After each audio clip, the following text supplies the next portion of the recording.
Bakit si Pedro nakalakad sa ibabaw ng tubig? Ano ang kanyang ginawa? Taas kamay marunong sumagot. Taas kamay. Bakit siya nakalakad sa ibabaw ng tubig? Bakit? Ha?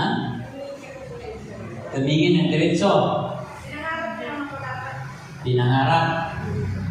Ang pangarap kasi advance, kung sabihin ka natin yung kailangan makita o yun nakikita agad eh. Ibig sabihin, parang hindi pangarap niya, parang pag-minidhi, pwede. Ha? Pwede. Minidhi niya. Ayan, pwede. Ano pa? Ha? Nakafocus. Nakafocus. Nakapokus. Yan. Pwede rin. Lahat yan ay tama. Pero ang pinakalinaw kung bakit siya nakalakad sa ibabaw ng tubig, bakit umakbang mga minamahal kapatid? Kung hindi umakbang, hindi siya nakalakad. Tama. Kaya siya nakalakad, bakit? Lumunsad ang sabi sa Biblia, lumunsad siya at nakalakad sa ibabaw ng tubig.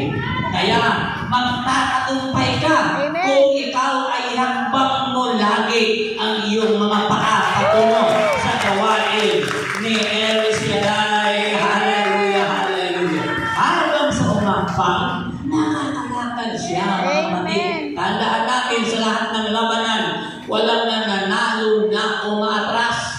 Walang